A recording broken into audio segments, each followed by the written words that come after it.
Oke, selamat pagi, siang, sore, dan malam seperti biasa. Ini adalah pertemuan ketujuh dengan materi keenam. Jadi sebelum UTS, ini materi terakhirnya, gitu ya. Di materi terakhir ini kita akan bahas mengenai dasar-dasar dari public speaking. Pertanyaannya adalah kenapa sih anak teknik harus belajar public speaking?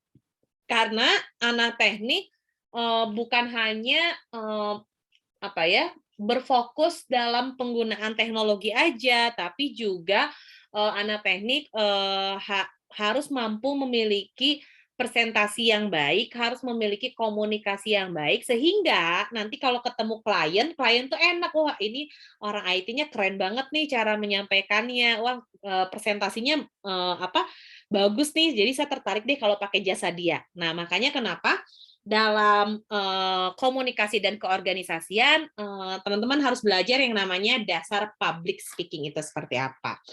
Nah, dalam dasar public speaking itu kita harus jadi lebih berani, harus jauh lebih percaya diri. Makanya dikatakan more brave, more confidence gitu ya. Karena yang paling penting adalah kekuatan dari berbicara adalah bagaimana cara kita mampu membujuk, bagaimana cara kita mampu meyakinkan orang lain, sehingga orang lain yakin dan percaya dengan kemampuan kita. Itu yang paling penting. Nah, jadi sebenarnya apa sih definisi dari public speaking itu? Di sini dikatakan menurut William Norwood, dikatakan bahwa public speaking itu adalah sebuah bentuk persuasi yang meliputi 4 unsur gitu ya. Jadi dalam bentuk komunikasi itu ada 4 unsur nih. Dalam bentuk public speaking itu ada 4 unsur gitu ya yang diarahkan. Satu, gimana caranya merebut perhatian orang-orang. Jadi merebut perhatian orang-orang itu pas lagi kita ngomong tuh orang langsung nyimak, oh keren nih dia apa yang disampaikan. Nah itu artinya merebut perhatian dari pendengar. Dua, usahakan pendengar dapat percaya dengan kemampuan dan karakter yang kita miliki. Nah, yang menjadi catatan adalah memiliki karakter apa, kemampuan apa, jelas kemampuan dalam berkomunikasi dong, supaya orang tertarik, oh keren nih apa yang disampaikan, wah bagus nih apa yang disampaikan. Makanya kenapa di sini dikatakan bahwa harus memiliki kemampuan dalam merebut perhatian dan juga mengusahakan pendengar agar yakin dengan kemampuan kita berkomunikasi. Jadi orang tuh yakin bahwa kita memang kompeten dan kita memang ahli ketika berkomunikasi dengan orang tersebut atau dengan orang lain gitu ya.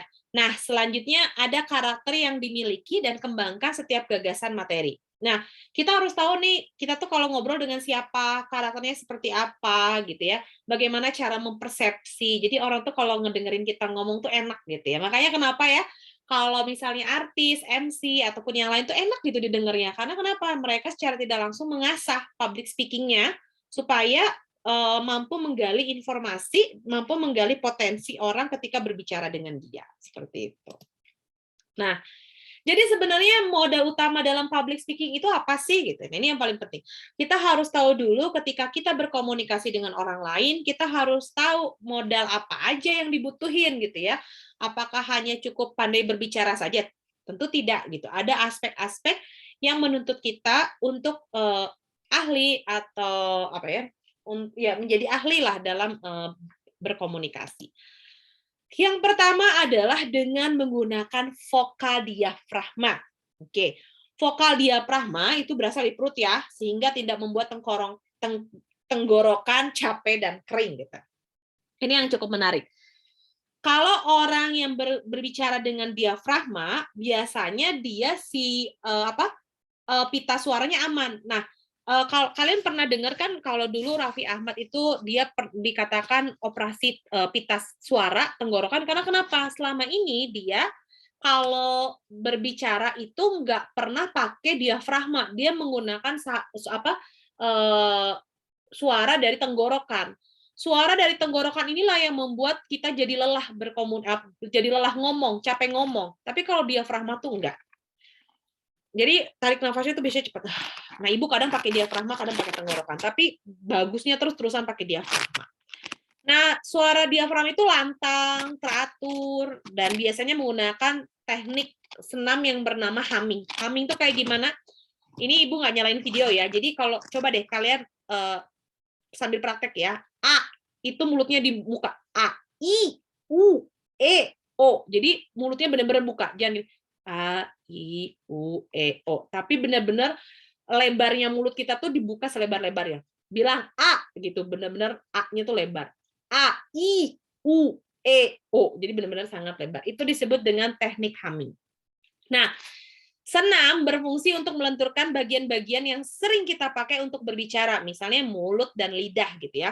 Nah, senam ini juga pastikan memiliki kemampuan bagaimana kita bukan hanya menggunakan mulut dan lidah saja, tapi juga melatih supaya otot-otot wajah kita ini tetap bagus gitu ya. Jadi A, I, U, E, O itu adalah melatih otot pipi, kemudian juga otot rahang kita. Kualitas diafragma yang baik dapat menentukan kemampuan public speaker dalam berbicara, dan ini adalah modal utama dalam public speaking. Jadi semakin kualitas diafragma kita, semakin lantang suara kita, vokal kita bulat gitu ya, maka itu akan lebih baik. Misalnya contohnya seperti ini. Para hadirin sekalian, saya gini ya, ini nggak ada naskahnya, jadi Ibu baca yang ini aja. Kualitas vokal ditentukan oleh suara diafragma yang berasal dari perut, sehingga tidak membuat tenggorokan capek dan kering. Itu adalah suara diafragma. Tapi kalau suara tenggorokan, dia itu seperti ini. Kualitas vokal ditentukan oleh suara diafragma yang berasal dari perut sehingga tidak membuat tenggorokan capek dan kering. Nah, itu akan ada bedanya. Kalau suara diafragma itu dia ada vokal ada sedikit menggema dari perutnya gitu. Nanti dicoba ya sama kalian di tempatnya masing-masing. Nah, kemudian yang kedua ada disebut dengan intonasi dan artikulasi. Sebagai public speaker, yang paling penting adalah kita harus tahu bahwa teknik vokal itu penting gitu. Kalau misalnya kita berbicara, teknik vokal itu sangat penting. Semakin bagus teknik vokal kita, semakin enak juga orang lain mendengarkan apa yang kita sampaikan. Nah, itu akan membuat perhatian orang lain terhadap kita menjadi menarik gitu. Jadi pastikan teknik vokal kita bagus, sesuai dan lain sebagainya ya. Jadi ada intonasi dan artikulasi. Nah, kita bahas dulu yang pertama. Apa yang dimaksud dengan intonasi atau nada bicara? Intonasi adalah merupakan tinggi rendahnya nada suara, irama bicara, dan alunan nada. Jadi kalau misalnya dalam public speaking, nggak bisa kita kalau ngomongnya monoton gitu. Misalnya kayak gini. Intonasi merupakan tinggi rendahnya nada suara, irama bicara, atau alunan nada. Pada public speaking, intonasi suara yang baik adalah enggak. Jadi kalau misalnya intonasi atau nada bicara adalah seperti ini. Intonasi merupakan tinggi rendahnya nada suara, irama bicara, atau alunan nada. Pada public speaking, intonasi suara yang baik adalah intonasi suara ketika kita berbicara seperti biasa kepada orang lain. Jadi ada nadanya, dan itu lebih enak ya daripada yang biasa dengan yang tadi. Gitu. Jadi kalau misalnya kita mau jadi public speaker, ya mau nggak mau kita harus sering latih suara kita, gitu. Latih suara kita, latih bagaimana cara kita berbicara. Itu yang paling penting. Hati-hati kita jangan sampai menggunakan intonasi yang cenderung monoton. Dan itu akan membuat para pendengar jadi bosen ngedengerin yang lama-lama, boringan nih ngomong apa sih gitu ya.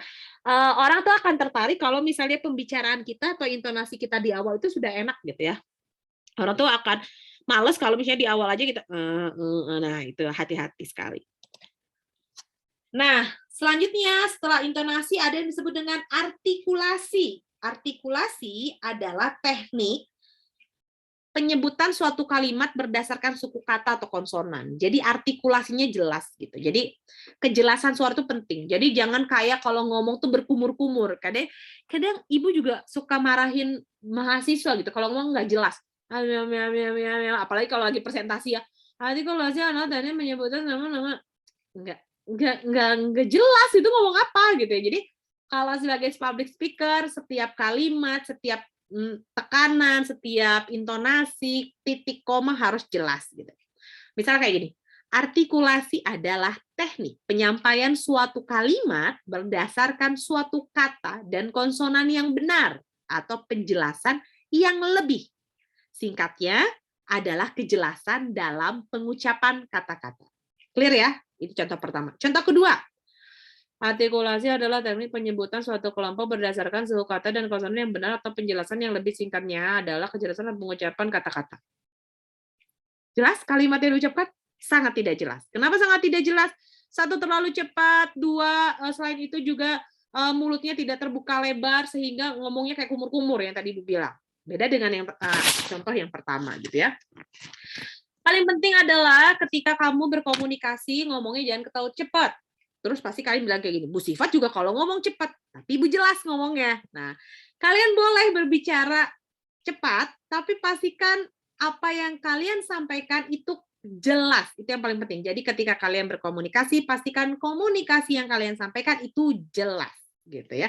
Sehingga para audiens atau orang yang mendengarkan juga paham apa yang kita sampaikan. Nah, ini tadi udah ada nada suara atau intonasi, terus ada artikulasi, kejelasan. Selanjutnya ada volume suara.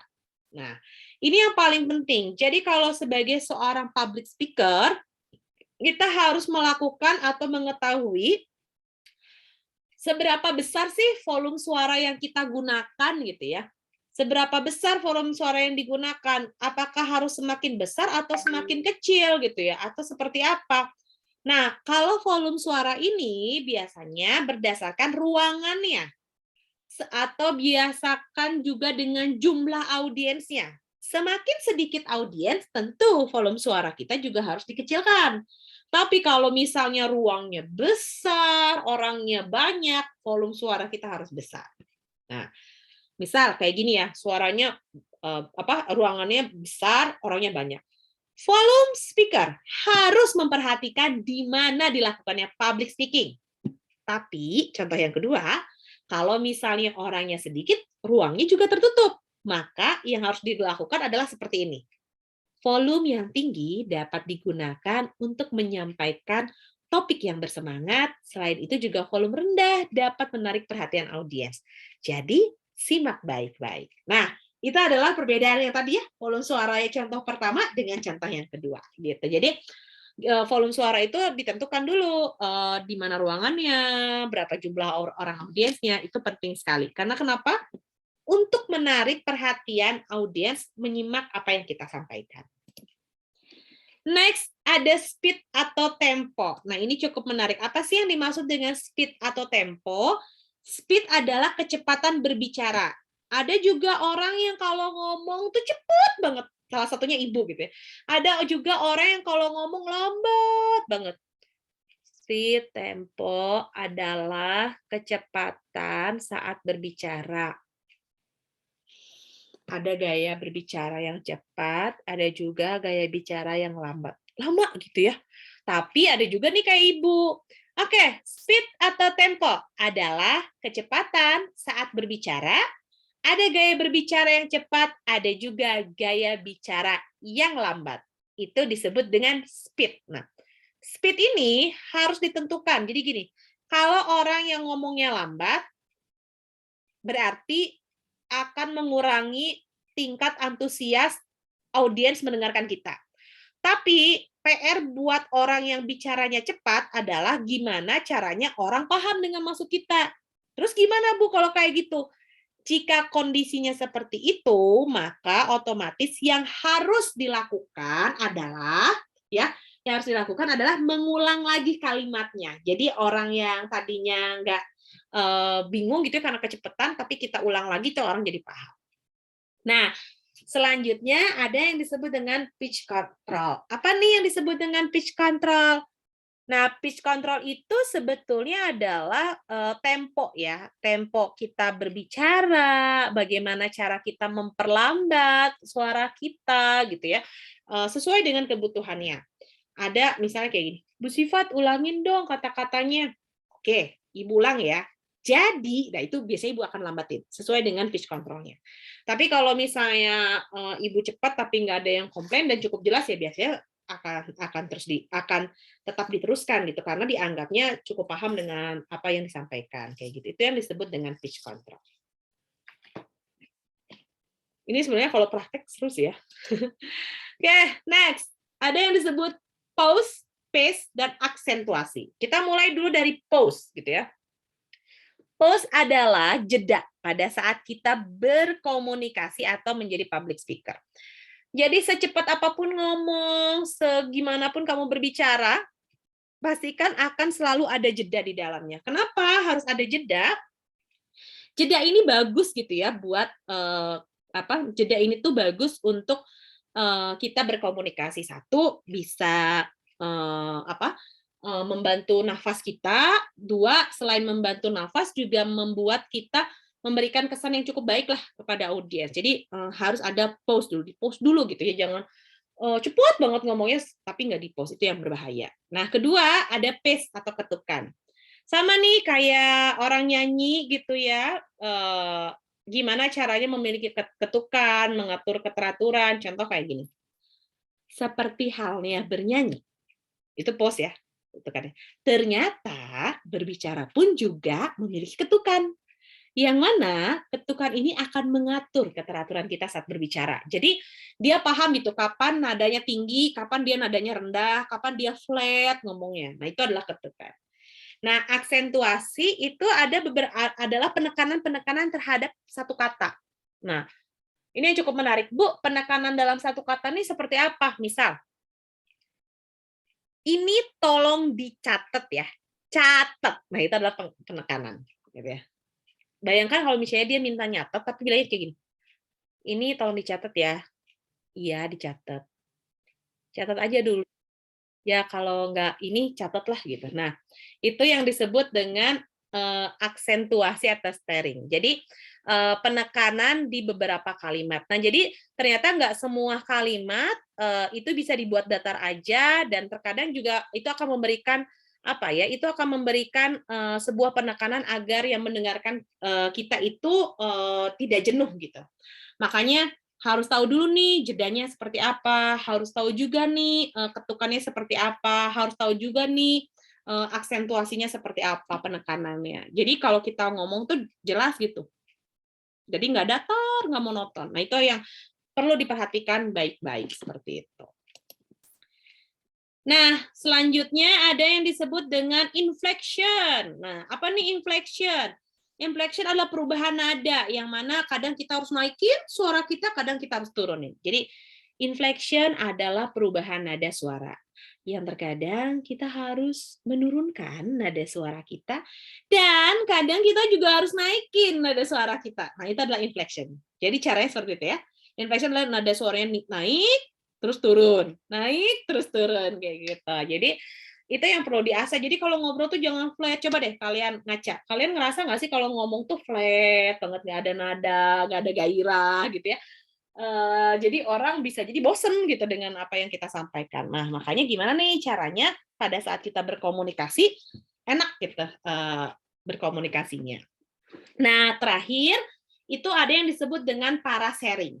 Parasharing adalah pemenggalan kalimat, mana koma, mana titik, gimana cara tarik napas, gimana caranya supaya kalau ngomong nggak terburu-buru dan nggak ngos-ngosan. Contoh parasharing adalah seperti ini. Parasharing adalah pemenggalan kalimat. Misalnya seperti titik koma ketika kita berbicara. Ini bertujuan agar nafas kita saat berkomunikasi bisa teratur. Tidak ngos-ngosan seperti terburu-buru. Nah, itu adalah parasharing ya. Jadi kelihatan jelas ya mana koma, mana titik, dan lain sebagainya. Tahapan-tahapan ini adalah modal awal kamu menjadi speaker. Jadi makanya kenapa kita harus berani bicara, kenapa kita harus mampu menyampaikan beberapa pesan yang cukup baik. Nah, lanjut nih. Terus kalau misalnya udah nih Bu, kita latihan gitu secara verbal gitu ya. Kita udah tahu jedanya seperti apa, parasharingnya seperti apa, komunikasi seperti apa, dan lain sebagainya. Terus apalagi Bu yang harus kita pelajari? Yang harus dipelajari adalah dengan bahasa tubuh dalam public speaking. Jadi disebut dengan body language. Jadi pada saat berkomunikasi, kita harus tahu body language kita seperti apa. Kalau pada saat berkomunikasi dengan orang lain, pastikan body language-nya bagus, artinya tangan kita, posisi berdiri kita, wajah kita, senyum kita, kemudian juga bentuk cara berdiri kita gitu ya. bentuk kaki kita membentuknya seperti apa. Nah, ini adalah penting. Body language berfungsi menambah efektivitas bicara bila dilakukan dengan tepat, gitu ya. Jadi kalau misalnya body language-nya nggak dipakai, kita mau presentasi tapi kita diem aja, nunduk aja. Ini kebiasaan kalian ya, biasanya kalau komunikasi atau presentasi, milih baca. Baca dari awal sampai akhir. Nunduk, lihat layar, bukan lihat teman-temannya. Nah, itu yang salah. Dalam public speaking, kita itu hanya harus mengetahui materi apa yang disampaikan, jangan banyak ngelihat catatan, tapi lihat audiens. Karena dengan demikian audiens itu dianggap atau diajak seperti ngobrol lah sama kita. Itu yang paling penting. Nah, terus apa aja yang harus ada dalam sebuah body language ketika kita berkomunikasi? Yang harus dipelajari dalam body language adalah satu, movement and gesture, ya. Movement and gesture ini seperti apa? Movement and gesture adalah formula yang mudah diingat dalam melakukan guna menghindari kejenuhan. Biasanya pastikan posisi tubuh kita itu dalam kondisi nodes. Nodes itu netral, open, define, and strong, gitu ya. Define itu seperti apa? Strong itu seperti apa? Jadi berdirinya itu pundak jangan turun ke bawah kayak loyo. Terus udah kayak gitu, mata nggak tersenyum, muka nggak tersenyum, padahal harus banyak senyum kan ketika kita jadi public speaking. Terus udah gitu tangan kita tangan kita cuek lah dan lain sebagainya. Itu yang cukup berbahaya. Movement and gesture adalah sesuatu hal yang paling penting ya yang harus dilakukan. Kemudian ada use of space. Nah, apa nih yang dimaksud dengan use of space? Use of space adalah stage podium atau mimbar tempat kita berbicara. Jadi kalau misalnya kita ngomongnya di depan, terus ada meja, ya berarti itu panggung kita. Atau misalnya panggung kita justru di ruang lapang, nggak ada tempat lainnya, ya itulah use of space kalian. Jadi use of space itu adalah ruang atau tempat yang dimana kalian harus mampu berkomunikasi dengan ruang tersebut sehingga orang cukup paham. Nah, ini adalah contoh dari notes ya. Notes itu adalah hati-hati, posisi netral, kedua tangan harus di samping kanan kiri gitu ya. Jangan kemana-mana tangannya. Jangan di belakang atau menyilangkan tangan di depan dada. Itu kayak orang sombong kalau gitu. Itu nggak boleh. Kemudian membuat kamu terbuka secara alamiah dengan gerakan tangan dan kata-kata yang strong gitu ya. Kata-kata yang kuat itu, halo semuanya, selamat pagi. Nah, kayak gitu. Jangan gini. Halo semuanya, selamat pagi. Hari ini saya akan presentasi, mohon didengar ya. Orang tuh nggak akan mau dengar gitu ya, karena kenapa? Kitanya aja presentasinya kayak begitu gitu ya. Jadi gimana orang mau yakin kalau kita punya kemampuan public speaking yang bagus. Nah, di sini juga ada yang disebut dengan facial expressive gitu ya. Facial expressive adalah bagaimana kita menyampaikan bukan muka ya, menyampaikan pandangan atau wajah, mimik muka yang ekspresif ketika kita menyampaikan public speaking gitu ya. Jadi kalau misalnya kalian cuma dengar suara ibu, kalian mungkin bisa membayangkan bahwa ibu sangat ekspresif menjelaskan materi ini gitu ya. Beda kalau misalnya ibu ngejelasinnya kayak gini. Pernah ya ada satu kejadian kalau nggak salah, ibu lagi ngejelasin tapi ibunya ngantuk gitu. Nah, itu tuh akan berbeda gitu. Nah, gimana Bu caranya meskipun saya ngantuk, meskipun saya capek, tapi saya tetap ekspresif. Nah, pastikan kalau kamu suka sama bahan materi yang kamu sampaikan. Kalau kamu tidak suka dengan materi yang akan kamu sampaikan, maka otomatis ekspresi itu akan susah muncul gitu. Karena kenapa? Jadi terkesan dibuat-buat. Itu yang paling penting gitu ya. Jadi facial expression itu penting. Yang kedua ada dealing with object gitu. Dealing with object itu adalah saya nih presentasi pakai apa ya? Oh, ternyata saya presentasi harus mindah-mindahin pointer gitu. Kalau mindah-mindahin pointer gimana ya pakai apa? Apakah mau pakai remote atau pakai handout atau gimana? Biasanya harus ada objek nih yang kita pegang atau ada objek nih bahan-bahan yang memang dilakukan. Nah, itu disebut dengan dealing with object. Jadi pakai alat apa nih saya presentasi gitu? Apakah saya bawa materi saya gitu ya? Bawa bahan presentasi saya atau ya udahlah saya mah yang penting pakai remote aja atau saya pakai kalau ibu ada alat present gitu ya. Ya udah pakai alat present aja jadi nyaman gitu. Nah, apakah mau seperti itu atau seperti apa. Jadi silakan tentukan. Paling penting adalah voice. Suara merupakan alat yang paling fleksibel. Jadi gunakan ekspresi vokal. Meskipun kalian nggak lihat muka ibu di video ini, tapi kalian bisa tahu bagaimana cara ibu menyampaikannya, bagaimana ekspresi muka ibu, dan lain sebagainya. Jadi temukan suara asli kamu dalam berkomunikasi. Semakin bagus kamu berkomunikasi, meskipun orang nggak lihat wajah kamu, mereka udah paham gitu kamu lagi nyampein apa. Itu yang disebut dengan voice. Nah, ada juga nih ternyata larangan ketika kita menggunakan body language kita.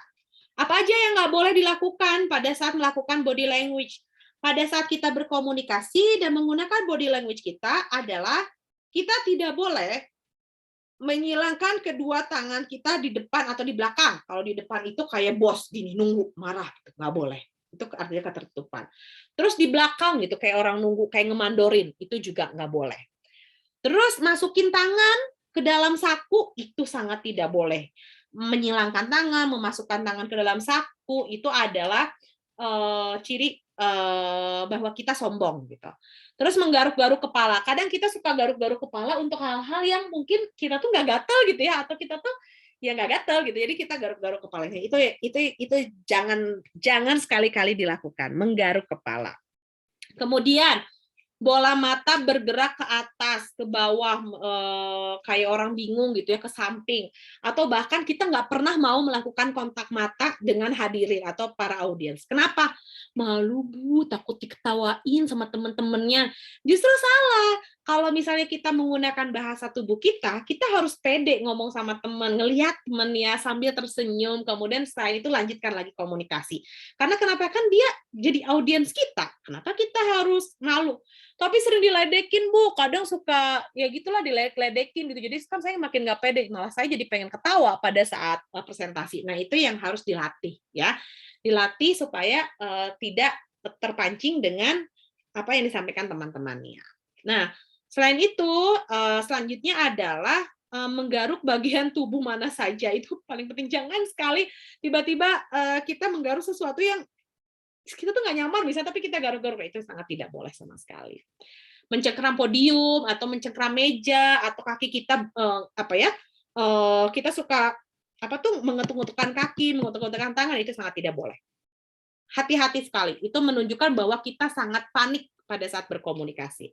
Semakin kita menunjukkan bahwa rasa panik kita kepada halayak, kepada audiens, semakin orang tuh atau hadirin atau audiens tuh nggak yakin kalau kita tuh mampu melakukan public speaking. Jadi hati-hati, hindari untuk tidak menghentak-hentakan kaki ke lantai. Yang terakhir adalah jangan suka dikit-dikit pegang hidung, pegang rambut, benerin kerudung, gitu. Itu adalah tanda-tanda yang tidak pede gitu. Kecuali kerudungnya merosot gitu ya. Kalau kerudungnya merosot dibenerin is okay, fine gitu. Tapi ini kadang kita suka nggak penting gitu benerin kerudungnya yang karena nggak pede dan lain sebagainya. Nah, itu hati-hati ya, memegang hidung, daun telinga dan lain sebagainya. Karena itu mengisyaratkan bahwa kita tidak percaya diri, kita tidak yakin, dan itu menyulitkan kita berkomunikasi lagi dengan halayak gitu. Itu yang paling penting. Nah, ini materinya sudah selesai. Meskipun Ibu cepat menjelaskannya, semoga paham, semoga clear gitu ya. Seperti biasa, kalau misalnya ada yang kurang jelas, Ibu ngejelasinnya kecepatan, kemudian kalian bingung, jangan lupa ditanyakan, dan yang paling penting adalah praktis atau praktek. Jadi sambil dipraktekin ya, tadi cara-cara yang Ibu sampaikan, gimana mengatur intonasi, jeda, dan lain sebagainya, supaya kalian bisa jadi public speaker yang handal. Terima kasih.